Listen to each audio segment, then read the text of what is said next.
Happy Monday, folks, and welcome to Brown Bag Bets, powered by BetSports, your daily dose of quickie and handicapping and sports betting picks.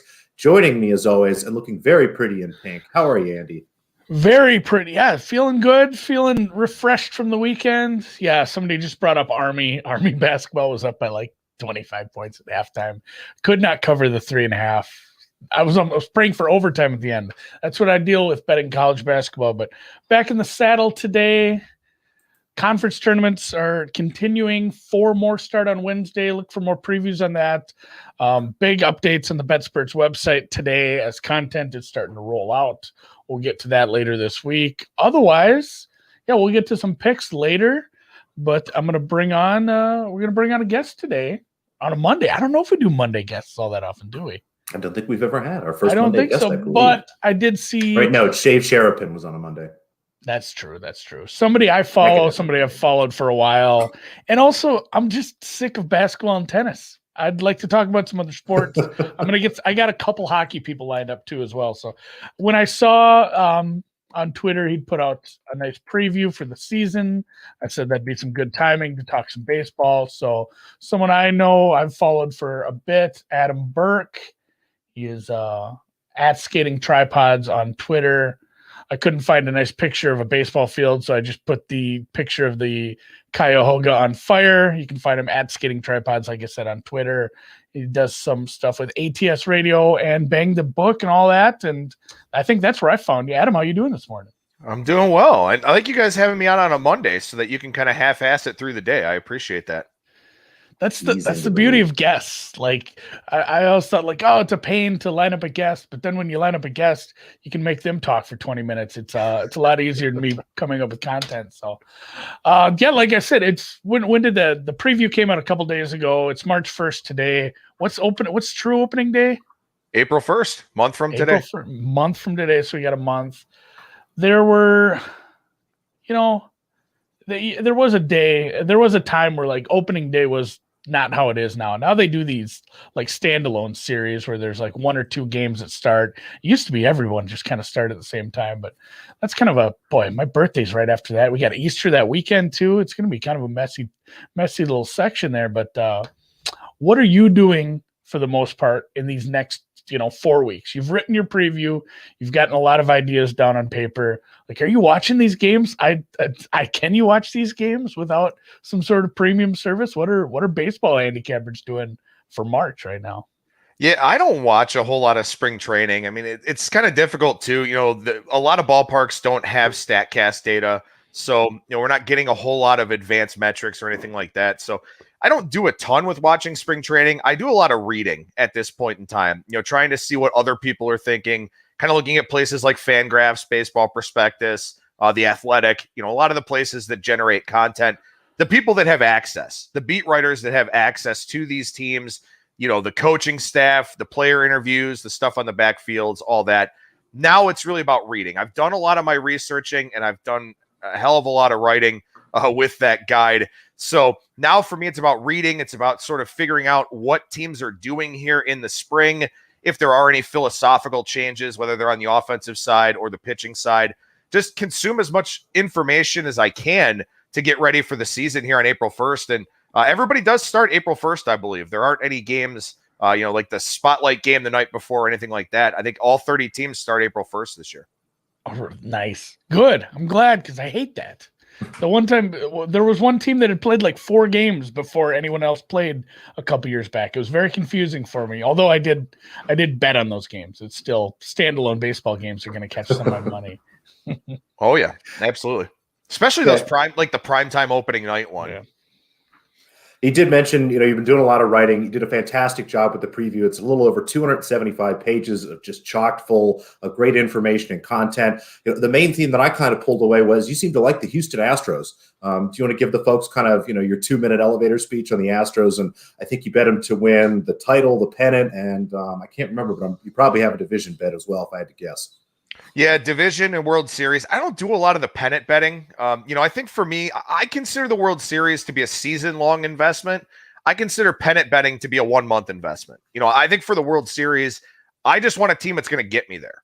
I think when you talk about pennant futures, you got to bet a team that's going to win the pennant. And I think that's a little bit more challenging to kind of pinpoint, especially to get some value out of. But with the Houston Astros, I mean, look, they lost Garrett Cole prior to last season. Then they lose Justin Verlander very early. They were still a playoff team, albeit with a losing record. But when they had to play, when they wanted to play, they showed up in the playoffs. They won their wild card round. They won the division series, went 7 games with the Rays after falling behind 3-0. When they wanted to play, they played. And I think they were just very disengaged during that 60-game season. There's a lot of talent on this team still. One of the best lineups in Major League Baseball. And I love the fact that we got to see their pitcher development side in action during that 60-game sample because they didn't have Verlander. So they had to figure things out with Jose Urquidy. They had to figure things out with Christian Javier. Framber Valdez cut his walk rate significantly. They got really good starting pitching last year from guys that they didn't really expect to need in that 60-game sample. So now they go into this year knowing what they've got in those guys. And for large swatches of last season, they didn't even have the bullpen. They were just trotting out random dudes from the minor leagues with their bullpen, and they were still fine in that department. So I think a healthy, engaged, ready to go Astros team wins the West, and I think wins the West fairly comfortably over Oakland and Los Angeles. And then at 25-1 for the World Series, a team I think wins the division and doesn't have to play in the wild card game. It's an immediate hedging possibility if I don't like the matchup. And if I like the matchup, I'm sitting on 25-1 with a team that very easily could win a round or two in the playoffs. I love that. It's great to look at injuries from last year and almost think of them like free agent signings, right? You basically take that team last year and it's almost like they signed Justin Verlander over the offseason. So I like that, and I love some of the numbers you had. What do you think, Andy? Yeah, the Midnight Frambler. I know way too many Astros fans, and they're annoying. They're just the worst because we try to give them a hard time about the cheating, and then they just throw the World Series rings in your face. But no, it was a team that, they played well. I was very surprised at the near comeback against Tampa Bay. They made my Twins look pretty bad. And yeah, like Adam said, it's it's almost similar to what we saw in the NBA bubble. It's like, man, is this team really bad? Because they played these 8 games. You had this weird 8-game series, and some teams didn't have to give a shit. And like with some of these baseball teams too, you really didn't have to try all that hard to make the playoffs. And the Astros, it's not like they gave up early or they were quitting on the season. They had a terrible injury luck, especially in the pitching. And then all these guys you never heard of that was like, oh, this guy's starting today. Like even like Houston fans are like, I don't know who that is. So there was some real big issues with pitching, and a good team can get it done in a short series like that, especially a real short series against Minnesota. Best 2 out of 3 is not conducive for a team that can't win a single game at all. So I don't hate that. We're back to normal playoffs, right? Just five teams, or what are we doing? Yeah, back to the normal playoffs. And something else too, not even just liking Houston, and I do like Houston quite a bit. I think they're very undervalued in the markets.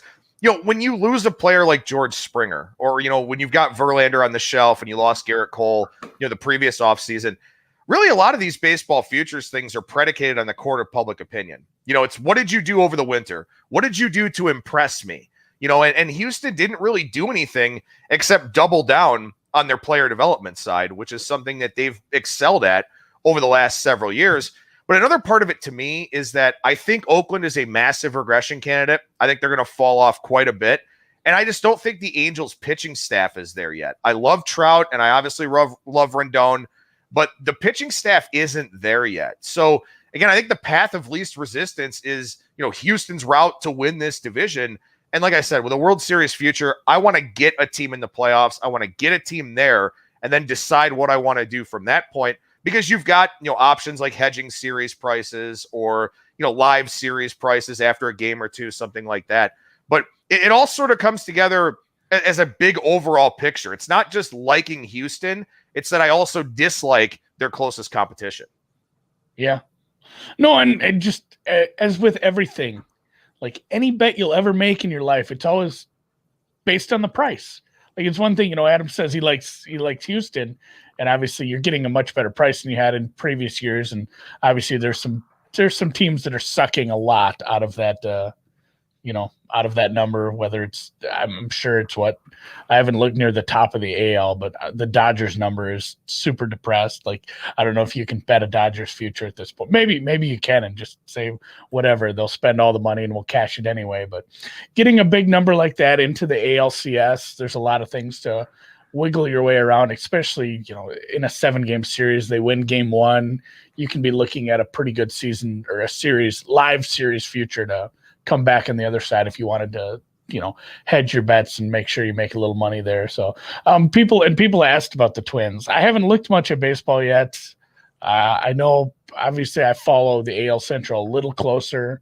I don't want to hurt any feelings about how Cleveland's going to play this year, but I mean, the Twins, it came down to it last year. Again, it was a short season. It was a goofy year. Things happened. The Twins hit the piss out of the ball again. A lot of deep balls. It's kind of what they did. I've followed a lot of the moves. Are we kind of in the same boat? I think I'm in the boat of, I think the White Sox made more moves, better moves, and probably have a slight advantage here in the AL Central. I think the White Sox ultimately do win the division. However, I think from a future standpoint, Minnesota's got some good value, and I've seen them in the plus 160, plus 175 range to win the division. This is a very good team, a brilliant organization. They make a lot of smart outside-of-the-box hires. And last year, the interesting thing about them is their offense actually cratered from the season before. I mean, they set the record for the most home runs hit in a season in 2019. And then in 2020, they lost the power. They lost some of their contact quality. They lost a lot of things that made them a really good offense, but the pitching staff picked them up, and they still wound up prevailing in a division where there were 3 of the 6 playoff teams in the American League. So I think the Twins are being disrespected a little bit because of exactly what I just talked about. Chicago, they trade for Lance Lynn. They've got this really exciting young core in the lineup. Minnesota, what did they do? Not really a whole lot of anything. They kind of short up the bullpen a little bit. They're going to, kind of double down on their internal development. And they brought back Nelson Cruz, which I think was, just an obvious fit for them. But because the Twins didn't do anything, I think they've gotten a little bit disrespected in the futures markets. I mean, think about it. Chicago and Minnesota are maybe a win and a half separated in the season win total market. And Chicago is an odds-on favorite in the minus 140 range to win the division. That just doesn't line up to me. And it's largely because Chicago gets the headlines, Minnesota doesn't. And something else I've noticed here too over the last couple of years is with the White Sox, people are like willing this team to be a contender. Like 2 years ago in 2019, people wrote all kinds of stories about how the White Sox time is now and this and that. And I think they won 73 games. So this is something where writers are doubling, tripling, quadrupling down to try and get people to believe in the White Sox. And maybe the future is now for them, but I'm not ready to disrespect the Twins at all. I'm not ready to disregard them and throw them away. I think Minnesota to win the Central's got some decent value here, and we'll see what that price looks like as the season goes along. Yeah, that makes a lot of sense. I mean, as you were going through and kind of breaking down last season, I think one of the more interesting things, just from kind of like a more macro perspective, what kind of adjustments did you make from your normal offseason routine, kind of taking into account the oddities of last year? Did you make any adjustments, or was there enough data for you to kind of look at it and go, okay, despite all this kind of goofy stuff, it's kind of things as normal? What changes, if any, did you make? Yeah, 2020 is a very tough season to analyze and kind of gauge, to say the least. And there are a few things that I kind of picked up on. From a full league standpoint, the platoon advantage has gone down significantly. So a lot of small market teams will load up on platoon hitters. They'll get guys that are left-handed batters that hit right-handed pitchers well, get guys that are right-handed batters that hit left-handed pitchers well. So that's what a lot of teams wind up doing because you can save cost. It's sort of an island of misfit toys thing where, these things are useful, but they're not useful all the time.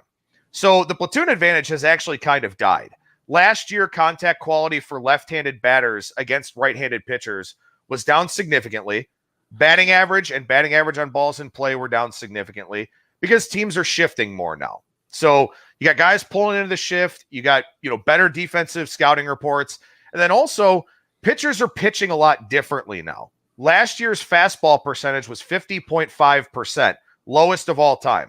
So guys have to, try to pull pitches that are on the outer half or breaking balls or high fastballs, something like that. And it doesn't work as well. So that's one thing I'm going to change. I used to use platoon advantage a lot in my single game handicapping, and now it's really not nearly as useful as it used to be. So pitchers that have had platoon advantage problems in the past don't really have those to the same degree. So I've lost a lot of money the last 2 years up until I finally realized that this was happening. But that's something I've definitely picked up on here for 2021 that I'm going to factor in a lot more, is that lefties just don't have the same advantage against right-handed pitchers that they used to. I love that stat. 50.5% of all pitches were fastballs. That's going to be a great bar trivia thing. I don't think anyone would ever guess a number that low. How about you, Andy? Yeah, that seems low. Well, I guess there's so many other different. Everybody has like different third and fourth pitches. So, and God, that got me thinking too. Like normally, it's a market does adjust, and I guess the market did adjust too. But it's funny when you talk about it, it's not like the market adjusted. I mean, the market adjusted after the fact, but like the teams adjusted. When you start to lose a certain edge or a certain part of your handicapping edge, it's funny that it's actually something that happened, on the field in this, the schematics or the strategy of the teams, whether they're doing, doing the shift differently or however they're trying to, maybe even roster building to make sure this sort of stuff isn't happening where they're getting, just whacked around by a team that's comprised of a bunch of lefties or something along those lines. So that's interesting. And it's cool that you're able to take something away, because that's the biggest thing I've heard. People complain about that with NBA as well. Like, how do I actually, form my priors on a weird ass season where I got like a bunch of basketball, a huge break, 8 games, and then some of the teams made the playoffs. And, this was another one where we've got, I didn't even think of, like, they had changes to the DH rule. They had changes to the extra innings rules. Like, there's a lot of noise in the 2020 numbers. And hopefully the fact that just like baseball is such a big sample size and you get so many games right off the bat, you can make some adjustments right away. And I guess that's maybe one of the questions that sticks in my head the most is like, you have so many baseball games right off, just immediately. Everybody's playing so much right away. It's not like the NFL where we have 1 week and there's 16 games and you can't sit and make massive adjustments. Like after a week or two, you've got, a half decent sample. You've had everybody's pitched a couple times. How quickly are you making adjustments if the market is way off your numbers on a few guys or a few teams? Yeah, I think what I primarily look for early in the year is I try to highlight starting pitchers that I think will be undervalued and, look to attack those first 5 markets with that, because as we know, starters work, less innings than ever before. The bullpens are getting out there very early, and you don't always know how the managers are going to deploy their relievers. So for me, I'm looking at a lot of first 5 stuff early on with starting pitchers that I feel like are undervalued relative to the market. Guys that made arsenal changes, guys that made pitch usage changes, where maybe they're throwing fewer fastballs because the front office finally told them, hey, your fastball gets hit hard. It's your worst pitch. We want you to do this. And we saw that with a guy like Aaron Nola last year. We saw that with a guy like Kenta Maeda last year. So I'm looking for that. I'm looking for pitchers that are throwing their worst pitch less often early on in the year, because I think that it's something where hitters won't really have adjusted yet. And the pitcher's probably going to have more success, especially in the cooler weather where the ball's not carrying as much and all those kinds of things. So that's what I look for. I don't really isolate play on teams or fade teams or anything like that. I'm isolating, pitchers that I think the market won't fully appreciate, and then looking to attack those first 5 markets early on in the year, because we know that guys have to kind of build up their arm strength. Guys have to kind of ramp up to the season a little bit. And one other thing that you mentioned there, Andy, real quick, is the sample size thing. I think is fascinating, because last year, we had pitchers make it to the major leagues for the first time and throw maybe 50, 55 innings, something like that. Well, how can a team expect that guy, some prized prospect arm of theirs, to all of a sudden go and throw 175 innings in a full season? You can't do it. So starting pitching depth was a big factor in my guide, because you're going to see teams use a lot of starters simply to limit innings workloads for guys that didn't throw a full 2020 season, maybe didn't pitch at the major league level at all. They were just pitching at the alternate training sites. So that's a big factor too, is that later on in the year, some of these young arms could wind up in kind of bad spots just because they're coming off of shorter workloads the year before. Yeah, I hadn't really thought about that. The effect of the complete lack of the minor leagues last year. A lot of guys didn't get their innings, they didn't get their at bats. A lot of guys had to just quit the game. Like, oh, I guess I can't play minor league ball anymore. I got to go get a job or whatever. So, and something too, I'd thought of this. I hadn't brought it up yet. Somebody in the chat just brought it up. The ball, like this is such a thing.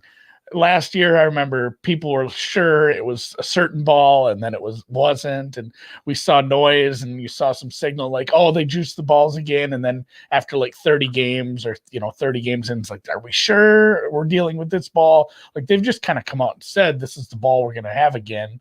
And I mean, how much is that going to play into things as the season goes on, or do we just kind of have to see how it reacts? Because Lord knows if it's actually the ball from like 3 years ago or not.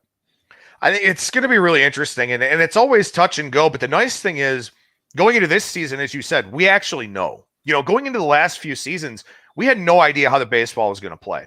So the fact that the ball is going to be deader this year, and we know that, and it's been written about and publicized already. Now, one thing I did see is that there was some question as to whether or not the teams would have access to the new baseball in spring training so that their pitchers could get used to throwing it. I don't know if there's been an update on that. That's something that, I'll be looking into here throughout the month of March.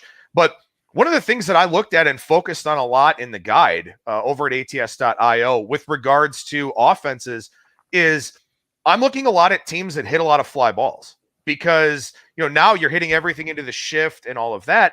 Well, they say that it's going to take a little bit of distance off of the fly balls, and particularly that will happen in the cooler weather. So for me, it does kind of worry me a little bit with the teams that are very dependent on power, but we'll just have to wait and see, if we get some actual data and some sample size. But it is definitely a concern, and it's something I'll be watching with pitchers that are fly ball guys to see if they can have a little bit more success, early on to where maybe I can fade them in the summertime where their numbers aren't going to be indicative of where their stats should actually be. Yeah. Perfect. Yeah, that's fair, and it is nice they're actually telling you what the ball is. But I suppose that would be the way to attack it. If a team is reliant on the long ball and the ball is going to be deader, I mean, there'll be a lot of wait and see, make sure.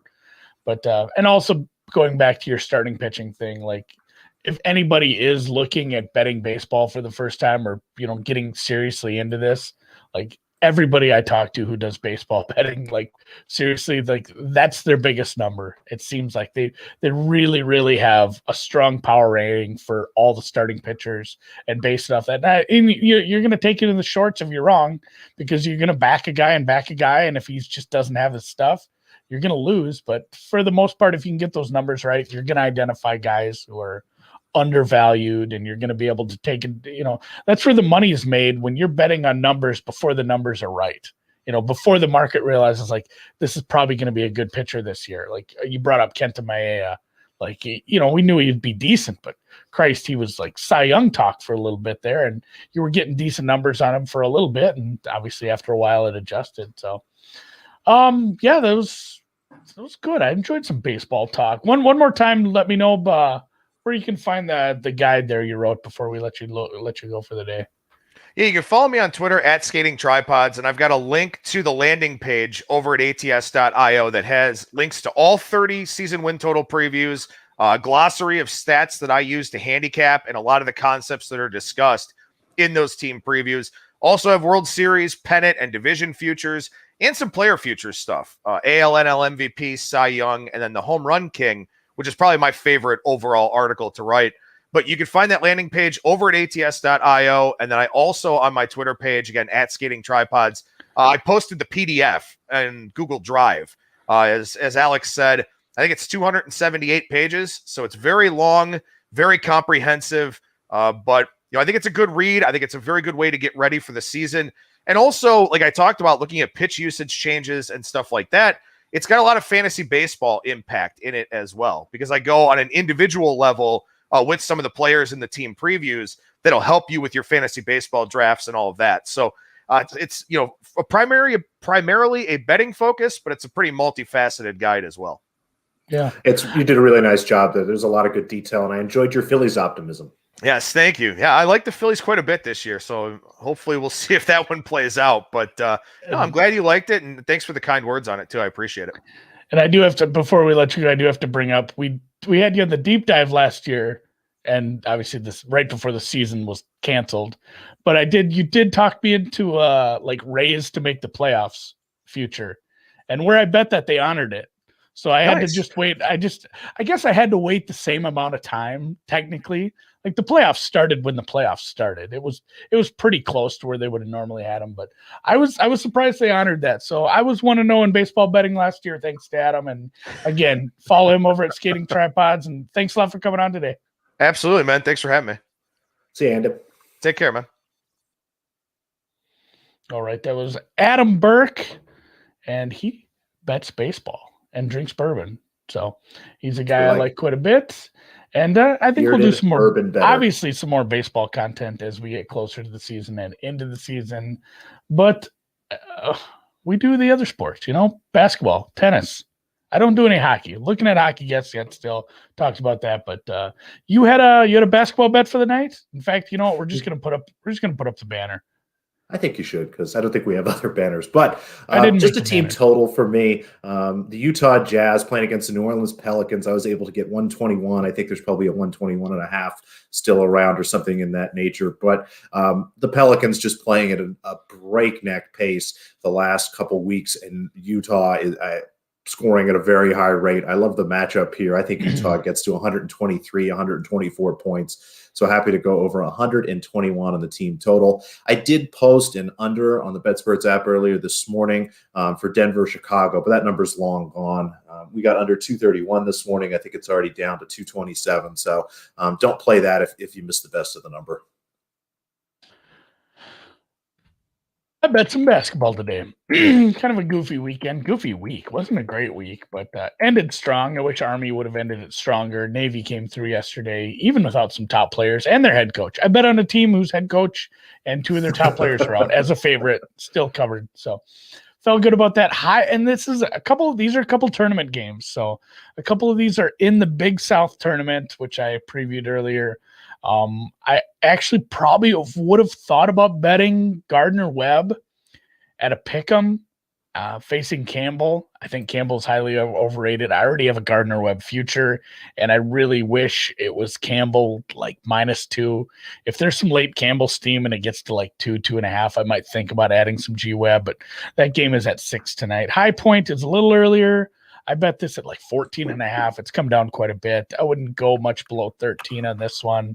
Hampton is another one. I actually have a future on them as well, but it was 100-1.